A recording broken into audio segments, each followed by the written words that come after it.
On the occasion of St. Francis Xavier Feast, Chief Minister Dr. Pramod Sawant emphasized Goa's legacy as a peaceful state where Hindus, Catholics and others coexist in harmony.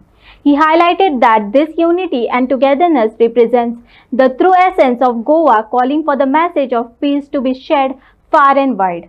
हांव सगळ्या गोंयच्या आमच्या क्रिस्तांव भाव तशेंच गोंया भायल्यान महाराष्ट्र कर्नाटक आनी फॉरेन कंट्रींतल्यान सगळे हांगासर आयिल्ल्या आमच्या सगळ्या हांकां हॅपी फिस्ट खूब व्हडा उमेदीन आमी हे फिस्ट मनयता आनी म्हाका दिसता हे फिस्ट मनोवपा खातीर देशभरांतल्यान लोक सेपरेटली हांगासर येता. त्याच बरोबर एक्सपोजिशन चालू आसा. हे एक्सपोजिशनाच्या निमित्तान देशभरांतल्यान आनी ग्लोबली जे गेस्ट हांगासर आयल्या तांकांय हांव आज फिस्टाच्यो विशीस दिता. गोंय हें शांतीचें प्रतीक आसा.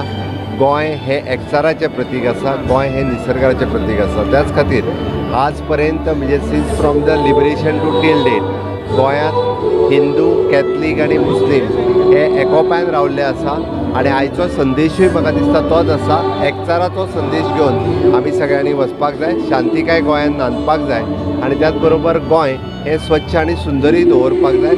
हीच मॅसेज आज ह्या फेस्ताच्या निमित्तान हांव समेस्त गोंयकारांक दिवपाक